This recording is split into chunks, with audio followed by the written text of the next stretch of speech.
Assalamualaikum warahmatullahi wabarakatuh.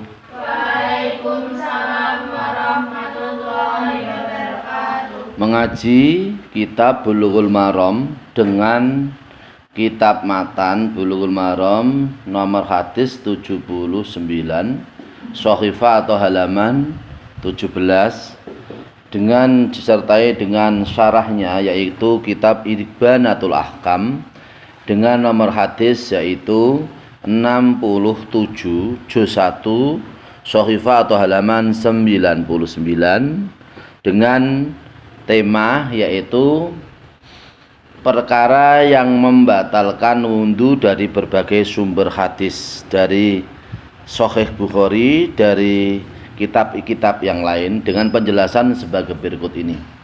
Bismillahirrahmanirrahim. An Yusrota ruya diriwayatake apa hadis an Yusrota saking an Busrota saking Busrah binti Sofwan radhiyallahu anha. Radhiya muga-muga ngridani sapa Allah Gusti Allah anha maring Busrah bin Sofwan. Anna Rasulullah setene Rasulullah sallallahu alaihi wasallam iku kala iku ngendika sapa Rasulullah, man utai sapa wonge iku masa iku ngepek iku demek iku demek atau ngepok atau demek sapa man zakarahu ing zakariman fal yatawaddo mongko becik wudu sapa man fal yatawaddo mongko wudu sapa man. Akhraja ngetalaken ing hadis sapa al-khamsatu sapa Imam Gangsal. Imam Gangsal iki punika Imam Ahmad, Abu Dawud, Tirmidzi, Nasai, Ibnu Majah. Imam sekawan tambah setunggal yaiku Ahmad. Imam sekawan iku Abu Dawud, Tirmidzi, Nasai, Ibnu Majah. Imam Gangsal tambah Ahmad. Imam kali iku punika Bukhari, Muslim. Imam tiga tambah Ahmad, Bukhari, Muslim tambah Ahmad. Imam sekawan, Imam hadis sekawan Abu Dawud, Tirmidzi, Nasai, Ibnu Majah. Imam Gangsal tambah Ahmad. Imam 6 ngedalakan Ahmad.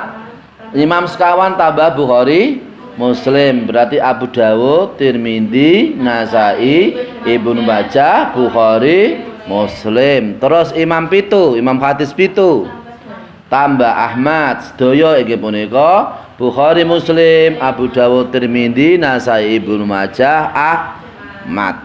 Jadi hadis ini dikeluarkan oleh Imam 5 yaitu Bukhari, Abu Dawud, Tirmidzi, Nasai, Ibnu Majah tambah Ahmad. Wa sahahalan milang sahih hu ing hadis sapa At-Tirmidzi sapa Imam Tirmidzi wa Ibnu Hibban lan Imam Ibnu Hibban. Wa qala lan ngendika sapa Al-Bukhari sapa Imam Bukhari huwa utawi iki hadis iku asahhu syai'in iku sah-sahe suwiji-wiji fi hadzal babi ing dalam iki bab. Artinya adalah hadis yang diriwayatkan dari Busrah bin Sofwan radhiyallahu anha bahwasanya Rasulullah shallallahu alaihi wasallam berkata atau bersabda, siapa yang memegang zakarnya atau kemaluannya maka ia wajib wudu. Hadis ini dikeluarkan oleh Imam 5 dan disahihkan oleh Imam Tirmidzi dan juga disahihkan oleh Imam Ibnu Hibban. Imam Bukhari mengatakan bahwa hadis ini adalah hadis yang paling sahih, yang paling sah pada bab nawaqidul wudu, yaitu bab yang membatalkan wudu. Jadi untuk penjelasan hadisnya di kitab syarah ya Fiqhul Hadis Masud Zakari biduni khailin bibatnil kafi au ru'usil aswabi'i yungkidul wudu'a. Wa hadha madhabu Syafi'i wa Ahmadu wa Malikin wa Ahmadu wa Malikun wa Ahmadu wa hadha madhabu Syafi'i wa Ahmad wa Malik. Jadi artinya adalah apabila ketika kita wudu memegang dakar kita, memegang kelamin kita tanpa aling-aling atau tanpa pembatas, dengan memegang yaitu dengan epek-epek yang dalam yaitu tangan bagian epek-epek atau di bagian kepala jari-jari kita, maka hal tersebut adalah membatalkan wudu. Ini adalah mazhabnya Imam Syafi'i, Imam Ahmad dan Imam Malik. Dadi nek umpamane jenengan jarak tek mboten jarak bakdo siram umpami kok epek-epek ini jari yang bagian dalam namanya epek-epek iki kok memegang perempuan berarti memegang memek, kalau laki-laki memegang dakar berarti membatalkan wudu. Tek disengaja atau tidak sengaja itu sama saja membatalkan wudu. Tetapi kalau memang memegangnya itu dengan aling-aling, yaitu umpama dengan dialing-alingi dengan kain, maka tidak membatalkan wudu.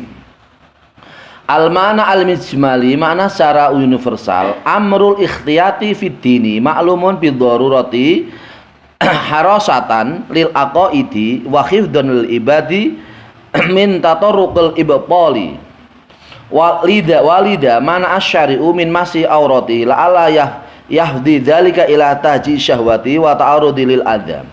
Maksudnya adalah di dalam agama ini diperintahkan untuk hati-hati di dalam melaksanakan ibadah secara darurat, secara pasti. Wajib kita semua ini, kita ketahui bahwa wajib kita semua ini harus hati-hati dalam melaksanakan ibadah. Termasuk ini dalam rangka menjaga akidah, menjaga kepercayaan kita, dan juga melestarikan atau menjaga ibadah kita, supaya ibadah kita ini dijauhkan dari hal yang membatalkan ibadah. Seperti tadi, yaitu kita semua supaya epek-epek kita atau jari bagian dalam ini tidak memegang pada jenis kelamin kita.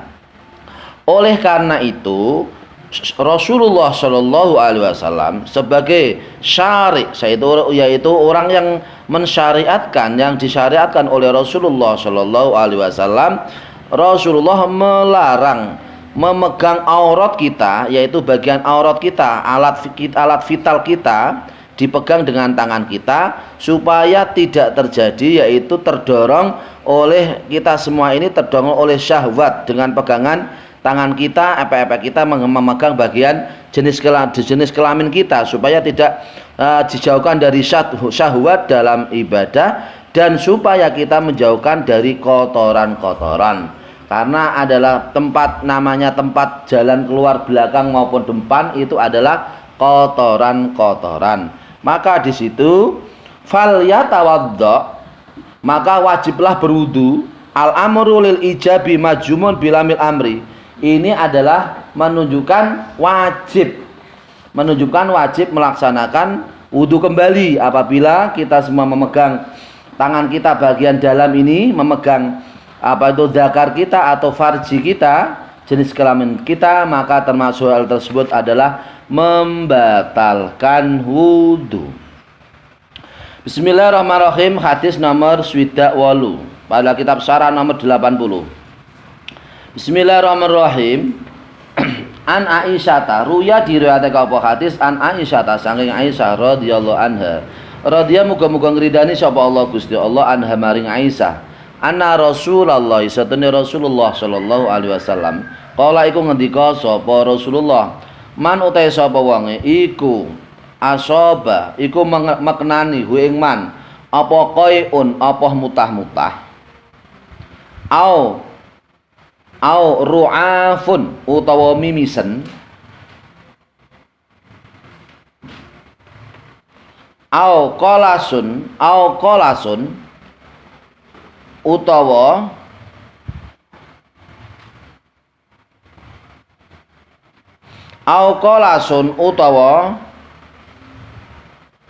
gumoh,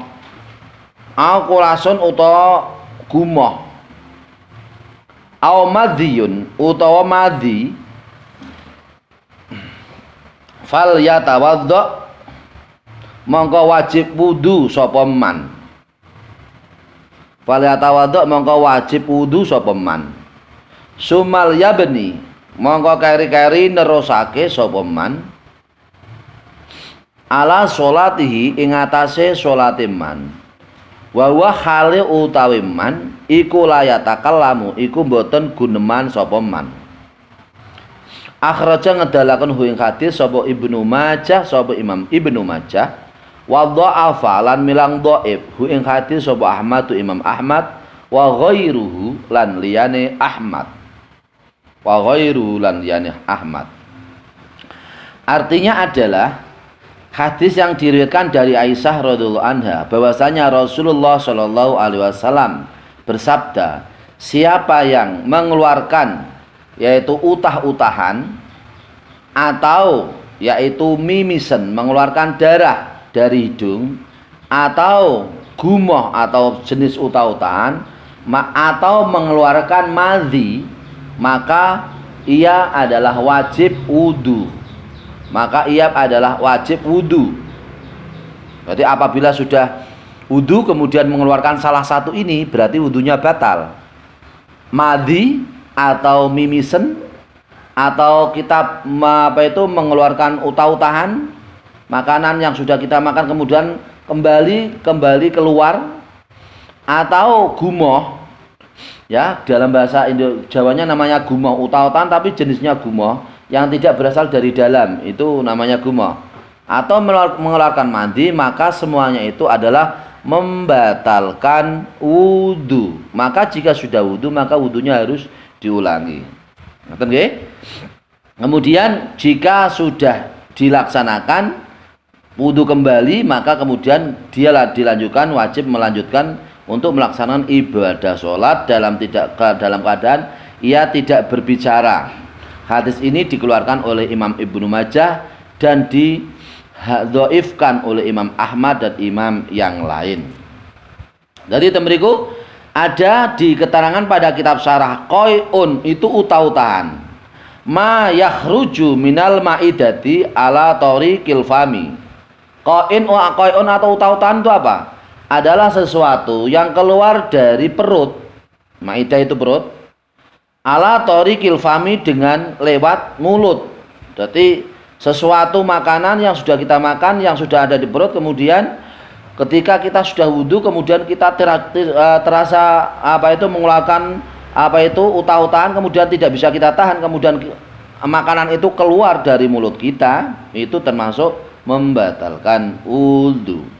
Kemudian ru'afun, pada kitab syarah ru'afun adalah adamu al-khariju minal anfi, yaitu darah yang keluar dari hidung. Dalam bahasa Jawa namanya mimisen. Apa namanya? Mimisen. Terus qolasun, ma kharaja minal halqi mil al-fami au dunau walaysa biqain. Sesuatu yang keluar dari tenggorokan tapi jenisnya tidak utah-utahan. Karena mulut ini sudah penuh, ya, jenisnya tidak dari dalam tapi memang dari mulut. Dia sesuatu keluaran dari tenggorokan yang jenisnya tidak utah-utahan tapi adalah bisa bisa memenuhi sesuatu itu, memenuhi di bagian mulut atau kurang dari mulut. Namanya gumoh. Jadi jenis tidak utah-utahan tapi masuk kategori gumoh. Itu juga termasuk membatalkan wudu.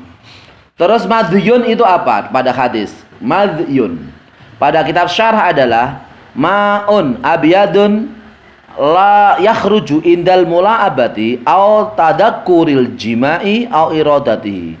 Madhi adalah sesuatu air yang putih yang keluar, yang keluar ketika kita bermain atau ketika kita ingat kepada sesuatu yang bersenggama atau menginginkan untuk bersenggama. Jadi kalau seseorang suami istri kalau menginginkan untuk bersenggama, untuk hubungan suami istri, itu biasanya itu keluar darah putih karena ereksi atau bahasa Jawanya ngaceng, itu ereksi. Itu biasanya keluar dari air putih. Air putih itu kemudian keluar, ketika keluar maka itu termasuk najis. Keluar sesuatu yang keluar najis dari depan maupun dari belakang, kecuali mani, maka dia termasuk adalah membatalkan wudu. Jadi kalau madhi itu termasuk juga membatalkan wudu. Air putih yang yang lazim biasanya keluar ketika bermain. Ya, setelah bermain setelah lelah sekali dengan sendirinya keluarlah madhi karena kelelahan. Jadi madi itu ada kemungkinan ada dua unsur. Satu adalah karena kelelahan, jenengan mungkin kegiatan apa saja kita aktivitas karena lelah sekali keluarlah madi. Kita setelah wudu mengeluarkan madi berarti wudunya batal, harus wudu kembali. Ya, kemudian apa itu setelah keluar madi, kemudian madinya dibasuh dengan air supaya najisnya hilang, baru wudu kembali.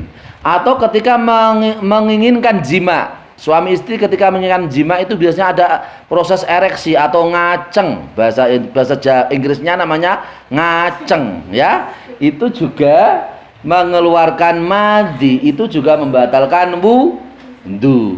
Jadi kalau mau hubungan suami istri itu kesunatan wudu. Tapi ternyata setelah wudu kok bahasa Inggrisnya ngaceng terus, kenceng ngacengnya. Berarti kemudian ngaceng mengeluarkan air, berarti air wudunya tadi batal, wudu kembali, ya. Begitu. Jadi madi termasuk mengeluarkan madi termasuk sesuatu yang membatalkan wudu. Dalam Boten, tidak mandi janabat enggak. Kalau mandi janabat kalau sudah bermain bola antara suami istri mengeluarkan sperma masing-masing mengeluarkan spermanya berarti atau tidak mengeluarkan spermanya karena sudah memasukkan gol sama gol antara suami istri baru mandi besar, ya. Tertawa ini kayak sudah pernah aja, ini belum pernah kan. Ya, kalau sudah mengeluarkan sperma antara suami istri ketika hubungan, ya. Nanti itu juga nanti wajib mandi, namanya mandi besar namanya. Bukan mandi kecil, tapi mandi besar. Tapi tidak ada mandi tengah, nggak ada, ya. Adanya mandi kecil sama mandi besar gitu, ya.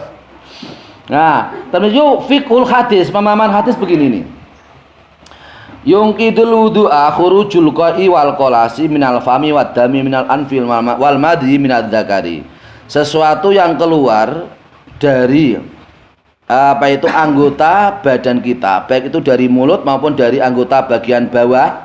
Bagian bawah itu ada dua, depan maupun belakang. Ketika kalau kita sudah melaksanakan wudu, maka membatalkan wudu. Berupa apa itu? Satu, berupa uta-utaan. Yang kedua, berupa mimisan juga dari hidung. Yang dari uta-utaan dari mulut. Yang ketiga adalah berupa yaitu gumoh, jenis uta-utaan tapi tidak uta, namanya gumoh.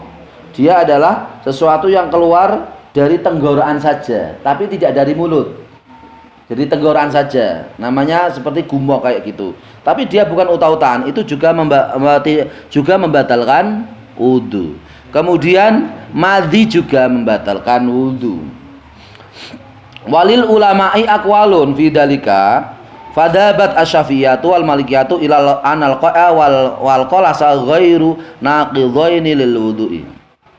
Kemudian dalam hal ini ada berbagai pendapat ulama menurut kaum Syafi'iyah atau pengikut Imam Syafi'i dan Imam Maliki atau Malikiyah bahwasanya uta-utaan kemudian mimisan uta-utaan itu tidak membatalkan wudu. Jadi menurut pengikut Imam Syafi'i, pengikut Imam Maliki, bahwa utah-utahan itu tidak membatalkan wudu, mimisan juga tidak membatalkan wudu. Kemudian di sini pendapat yang pertama seperti itu. Imam Syafi'i, Imam Maliki sama, yaitu utah-utahan maupun mimisan tidak membatalkan wudu. Kita pengikut Imam Syafi'i, ketika kita mutah-mutah berarti wudunya tidak batal karena kita mengikuti mazhab Imam Syafi'i atau orang yang mengikuti Imam Syafi'i. Kemudian pendapat yang kedua, waqala Hanafiyatu mamal alfamu minhu naqidun wa ma la yamlahu la yanqudu. Kalau Imam Hanafi, pengikut Imam Hanafi adalah sesuatu yang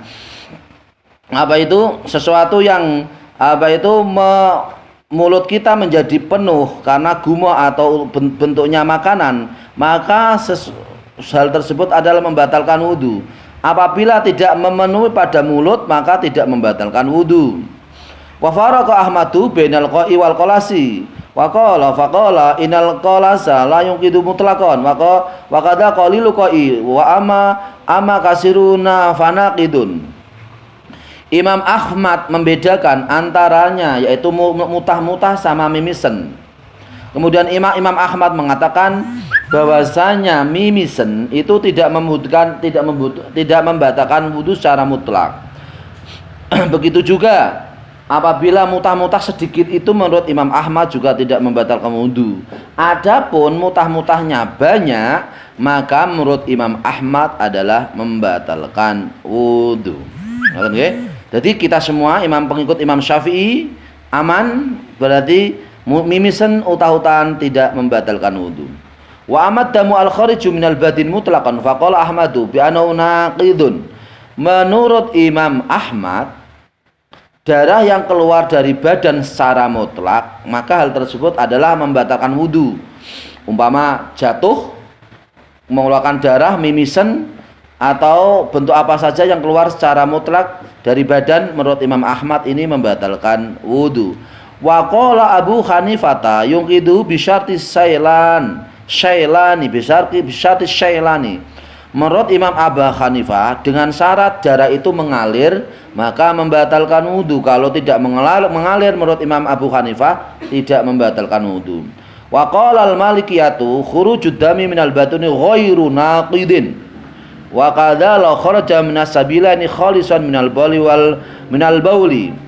Jadi menurut pengikut Imam Maliki atau Malikiyah, apa itu sesuatu yang keluar dari badan manusia di situ adalah tidak membatalkan wudu. Begitu juga jika keluarnya dari dua jalan. Dua jalan itu dua jalan yaitu berupa uyah, berupa baul, berupa pipis, wal udurati, dan juga udur yang lain. Menurut pengikut Imam Malikiyah ini tidak membatalkan wudu. Lah ini wa faraka Syafi'i baina dami. Imam Syafi'i membedakan antara darah. Faqala khurujud dami min ghairi sabilani ghairu naqidin. Ini yang kita ikuti. Apabila kita semua mengeluarkan darah itu tidak dari jalan depan maupun jalan belakang. Jalan depan adalah farji atau dzakar, jalan belakang adalah dubur. Menurut Imam Syafi'i, apabila keluarnya selain dua jalan depan dan belakang, maka tidak membatalkan wudu. Ama khuruju minasabilaini fanaqidunul wudu. Adapun apa saja yang keluar dari jalan depan maupun belakang, jalan depan itu apa? Pipis, nguyah, madhi, mani. Jalan belakang beol, apa itu? Keluarnya apa itu? Gedang goreng.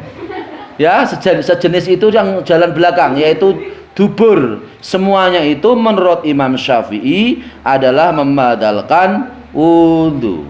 Wa amal madhiyu faqad ittafaqal jumhuru ala naqdil wudu'i bi khurujihi. Jadi kebanyakan ulama sepakat bahwa satu ini namanya madhi, keluar madhi itu adalah membatalkan wudu. Apakah itu keluarnya sengaja atau tidak sengaja atau dengan sendirinya? Kamu semua ketika bermain bola atau habis bekerja keluarlah darah putih, nah itu namanya madhi, itu najis. Ketika sudah wudu berarti wudunya batal, harus dicuci kembali kemudian wudu kembali. Gitu ya. Bismillahirrahmanirrahim. As-sholatu tufsidu bita'amudil hadasi.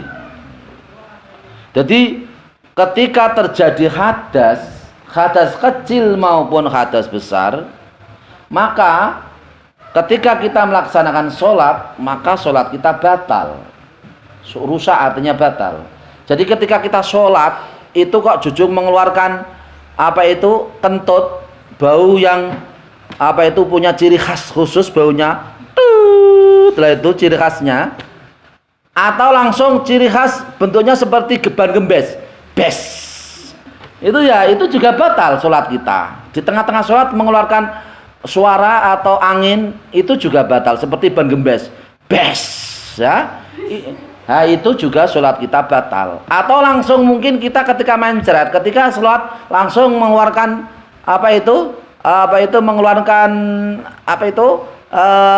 mencretan itu dari belakang, ya, karena kita mencret tidak bisa terkendali ketika sholat, jujur keluar, ya mencretnya keluar, itu juga sholatnya batal karena hadas.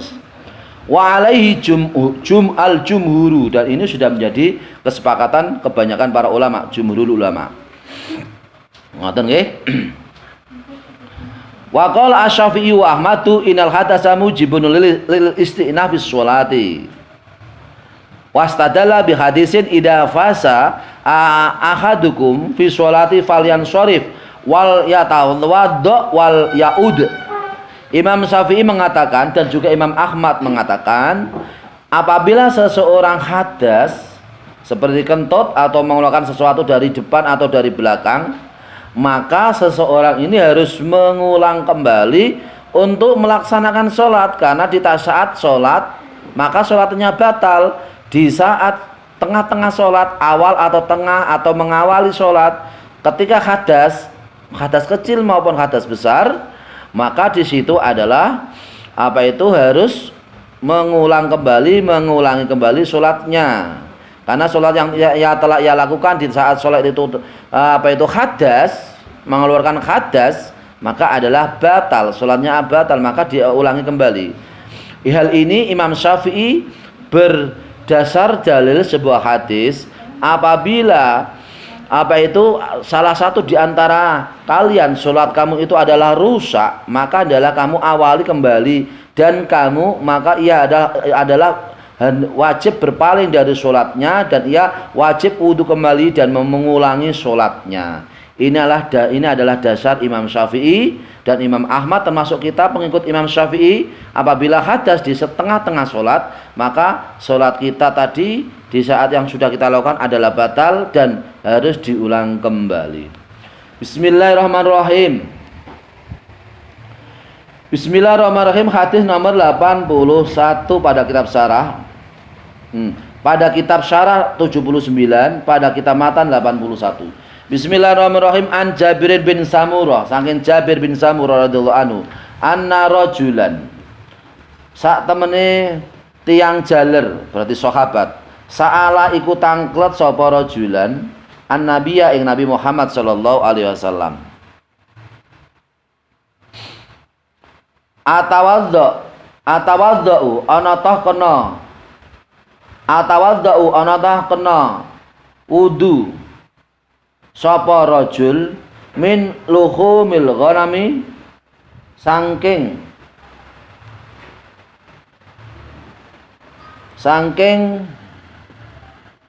madang daging wedhus, saking madang daging wedhus. Kala jawab sapa Kanjeng Nabi, insi talamun ngarepke sapa sira. Kala tangklet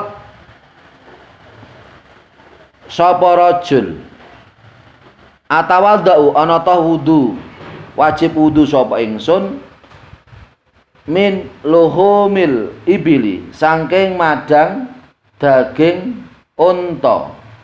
Kala jawab sapa Kanjeng Nabi, na'am ya, atau nggih, na'am nggih, nggih wajib wudu.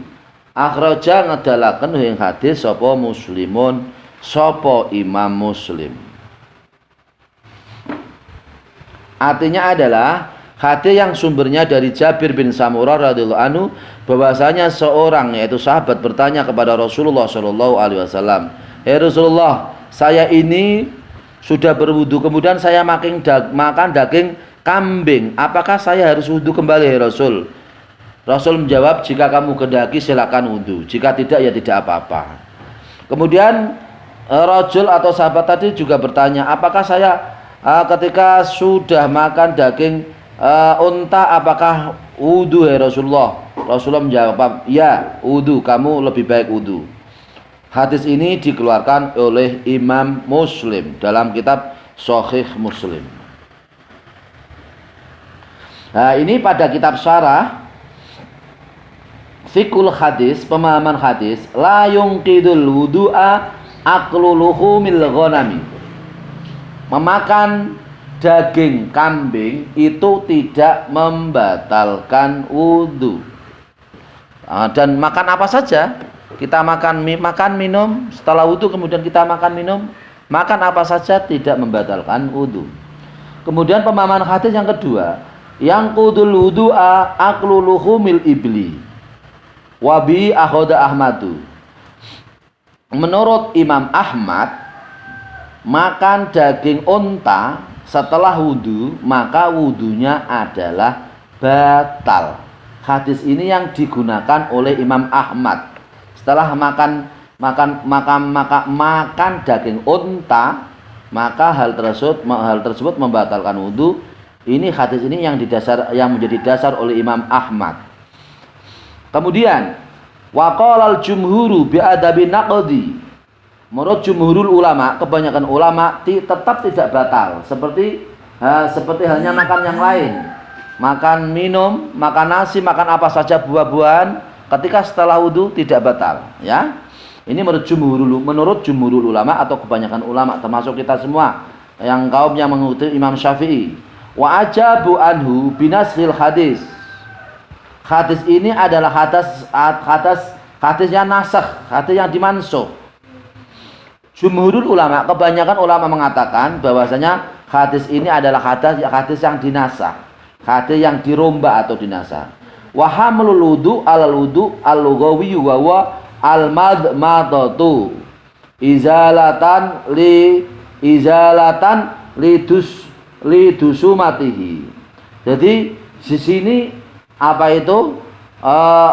Di sini adalah wudu kemudian wudu kembali karena makan. Pada hadis ini adalah secara bahasa. Arti secara bahasa yaitu berkumur. Maksudnya berkumur saja. Tidak harus wudu tapi cukup berkumur saja. Supaya apa? Supaya ketika kita melaksanakan sholat, wudu kemudian makan kemudian sholat, supaya apa? Makanan yang tersisa pada mulut kita supaya tidak masuk ke dalam tenggorokan, ke dalam perut. Apabila masuk ke dalam perut disengaja, maka itu adalah membatalkan sholat. Maka di sini apa itu? Menurut jumhurul ulama, kebanyakan ulama, yang dimaksud di sini hadis di sini adalah hanya wajib kekemu saja, tidak wajib wudu. Gitu maksudnya. Jadi kalau wajib wudu tidak, itu adalah sifatnya adalah sunat. Tapi juga kekemu, al-madmadah, kekemu juga sunat. Dalam rangka apa? Untuk menghilangkan makanan yang ada pada mulut kita, supaya ketika kita sholat, maka makanan yang tersisa itu supaya tidak masuk ke dalam perut. Kalau masuk ke dalam perut, maka adalah membatalkan sholat. Ngerti nggih? Dari sini jadi di sini insyita pada pemahaman hadis insyita fi ma'khadun litajdidil wudu. Rasulullah kenapa di situ pada hadis jika kamu kehendaki silahkan.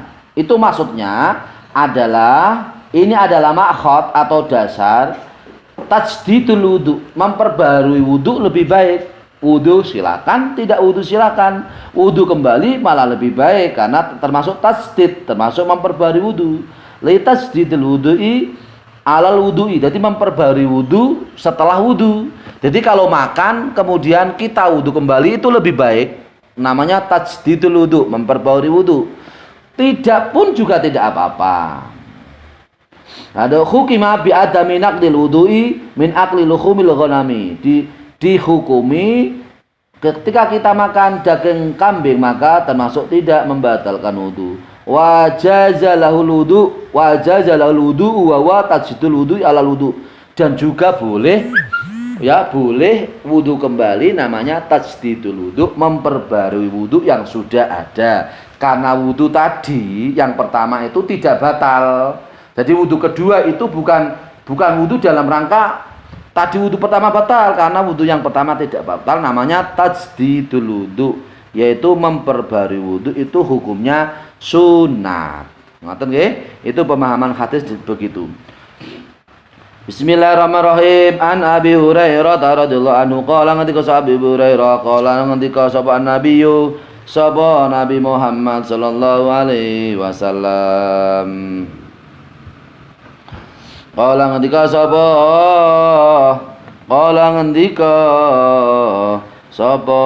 Nabi Muhammad sallallahu alaihi wasallam. Manute sapa wong iku salah iku ngedusi sapa man maitan ing wong mati, falyaktasil mangko becik,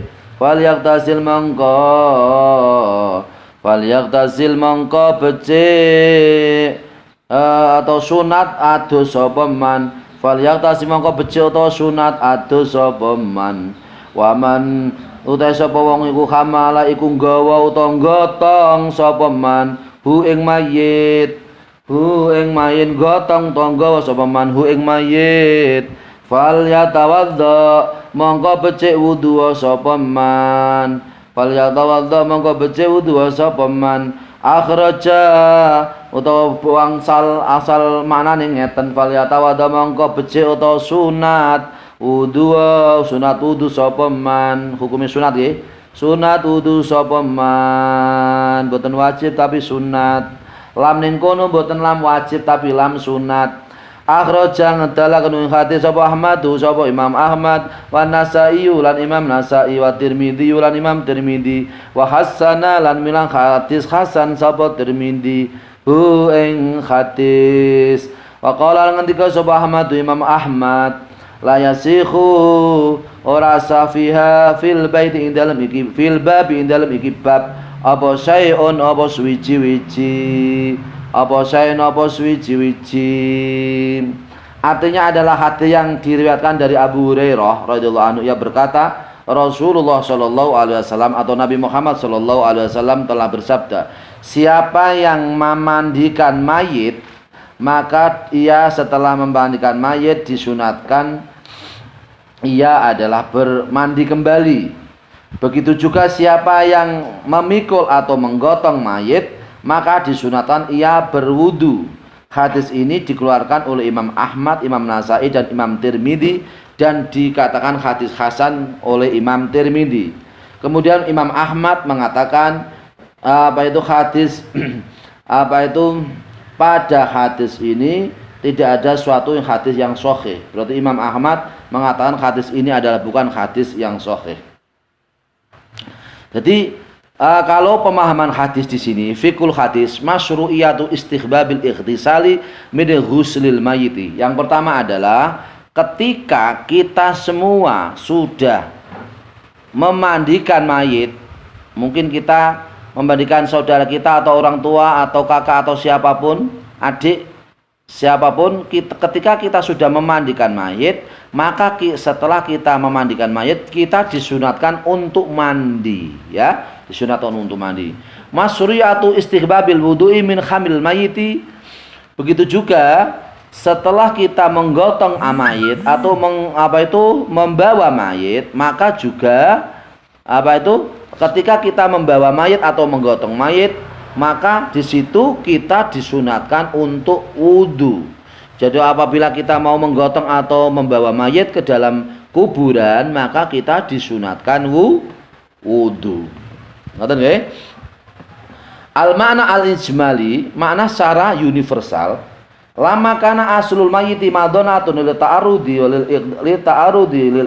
lil aqdari alati takhruj minhu amar syar'u ghasilahu bil ghusli ikhtiyatan wa tandifan. Maksudnya adalah seorang yang mayit yang atau mati, asalnya dia adalah sesuatu yang menjadi praduga atau dugaan dia adalah sesuatu yang nampak, dia adalah orang yang kotor, di mana selalu keluar dari darah dari seorang mayit. Apakah mungkin kotoran dari depan atau dari belakang? Mungkin kalau si mayit biasa, mungkin dia dengan sendirinya mengeluarkan beol atau mengeluarkan kotoran dari belakang.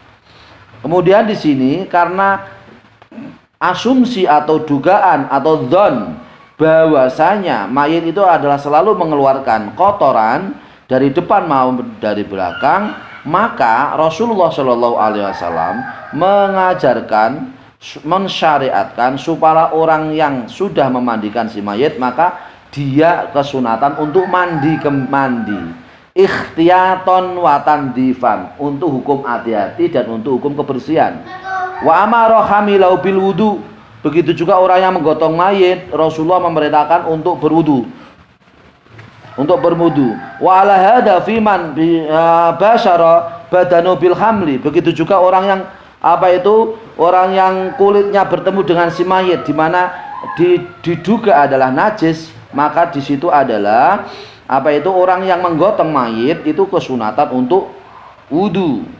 Jadi apa itu orang yang ketemu dengan kulitnya bertemu dengan mayit itu juga dalam hal apa itu menggotong atau membawa si mayit itu juga kesunatan untuk wudu. Wal muradu bil wudu'i al wudu al lughawiyu. Maksud daripada wudu sesungguhnya di sini adalah wudu secara bahasa. Alladzi wa ghusl yadaini, yaitu membasuh kedua tangan. Jadi cukup membasuh kedua tangan, ya. Maksud pada hadis wudu di sini fal yatawaddo, di situ adalah wudu secara lughawi.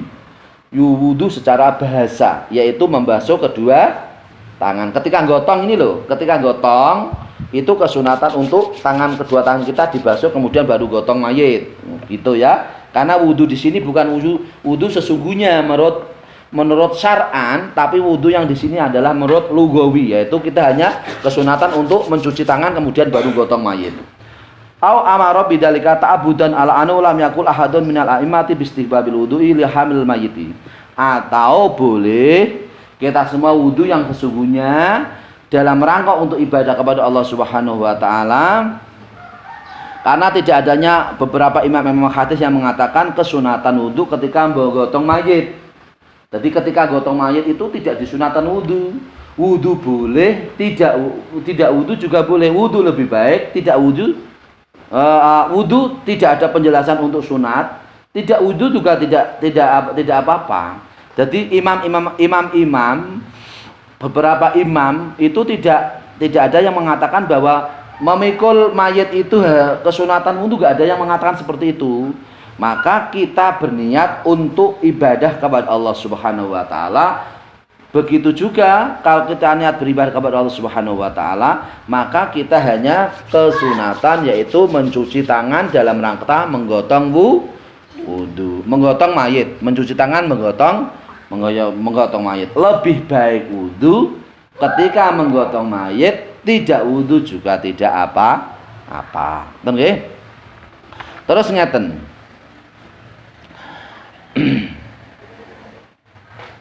Qala Ahmadu la yasihu fi hadzal babi syai'un li'annahu akhrajahu min tariqin fi dha'fun wa qala innahu mansukhun bima rawahul Baihaqi an Ibnu Abbasin annahu sallallahu alaihi wasallam qala laisa 'alaikum fi ghusli mayyitikum ghuslun idza ghasaltumuhu inna mayyitikum yamutu tahiran wa laisa binajisin fa hasbukum an taghsilu aydiyakum. Cukup kamu semua ketika gotong mayit itu adalah dengan membasuh tangan-tanganmu. Ini hadis yang sumbernya dari Ibnu Abbas, ya. Hadis yang sumbernya dari Ibnu Abbas bahwasanya Rasulullah sallallahu alaihi wasallam bersabda, apa itu? Apabila kamu semua itu adalah memandikan mayit, maka kamu semua ini setelah memandikan mayit, maka kamu supaya mandi. Apabila kamu semua mandi dan karena sesungguhnya mandi kamu adalah mandi secara dalam rangka untuk suci, untuk mensucikan badan. Karena setelah memandikan mayit keadaannya adalah najis, karena mayit ketika dimandikan itu dalam keadaan masih membawa najis. Orang yang memandikan setelah memandikan maka disunatkan untuk mandi supaya suci. Walaysa binajisin. Meskipun dia tidak najis, karena dia adalah orang yang memandikan mayit, maka tetap disunatkan untuk mandi setelah seseorang memandikan mayit. Fa hasbukum an taghsilu aydiyakum. Cukup kamu semua ketika kamu semua itu apabila tidak merasa najis, maka kamu cukup membasuh dengan tangan kamu. Ya, membasuh dengan tangan kamu. Maka kesimpulannya di sini adalah bahwasanya orang yang memandikan mayit, maka kesunatan seorang tersebut mandi supaya menghilangkan kotoran-kotoran.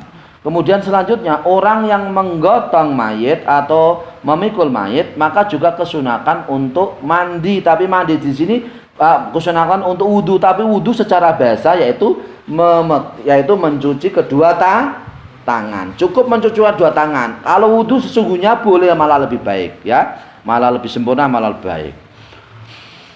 Ini untuk sesuatu yang perlu kita pelajari, kita pahami, karena ini adalah berkaitan dengan kehidupan kita sehari-hari Semoga bermanfaat untuk kita semua. Amin. Allahumma amin. Al-Fatihah. A'udzubillahi minasyaitonirrajim. Bismillahirrahmanirrahim. Alhamdulillahirabbil alamin. Ar-Rahmanir-Rahim. Maliki yaumiddin. Iyyaka na'budu wa iyyaka nasta'in. Ihdinas siratal mustaqim. Shiratal ladzina an'amta 'alaihim ghairil maghdubi 'alaihim waladdallin. Rabbi ighfirli wa li walidayya wa lil mu'minina amin. Bismillahirrahmanirrahim. Alhamdulillahirabbil alamin. Hamdan shakirin hamdan dhakirin. Hamdan yawmi wa hamdan yafina ma yukafi mazida ya rabbana alhamdu kama yanbaghi li jalali wajhikal karim wa adimi sultanik.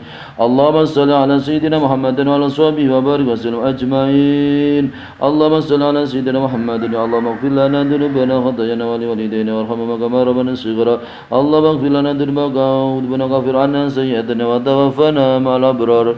Allahumma ya nas'aluka ya Allah ridhaka wal jannah wa na'udzu min sakhatika wan nar. Nas'aluka ya Allah salamatan fid din wal afiyatan wal jazatan ziyadatan fil ilmi wa baratan fil rizqi wa tawbatan qabla al maut wa rahmatan inda al maghfiratan ba'da al maut. Allahumma bin alayna bi sakaratil maut wa najata min an nar wa lafa inda al hisab. Allahumma zid lana ilman nafi'an katsiran wa amalan shalihan maqbulan wa rizqan halalan wa rizqan tayyiban katsiran wa wasi'an mubarakan innaka la syai'un qadir. Allahumma yassir lana umurana ya Allah umur dunyana wa ukhrana ma'ar rahati fi qulubina wa abdanina as-salama wal afiyah wal barakah fid dunya wa dinna wal akhirah innaka la ghaniyyun qadir. Rabbana ikhtim lana bi husnil khatimah. Rabbana atina fid dunya hasanah wa fil akhirati hasanah wa qina adzaban nar. Wa sallallahu ala sayyidina Muhammad wa ala sahbihi wa sallam. Subhana rabbika rabbil izzati amma yasifun wa salamun alal mursalin walhamdulillahi rabbil alamin. Al-Fatihah.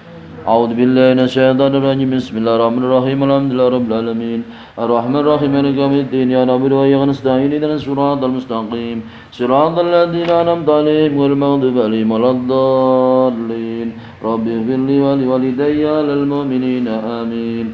اللهم اجعل أولادنا من أهل العلم والخير تجعلنا وإياهم من أهل شر وضير. اللهم اجعل أولادنا من أهل العلم والخير ولا تجعلنا وإياهم من أهل سر ودير. اللهم اجعل أولادنا من أهل العلم والخير ولا تجعلنا وإياهم من أهل شر وضير. تقبل الله منا ومنكم تقبل يا كريم. والسلام عليكم ورحمة الله وبركاته.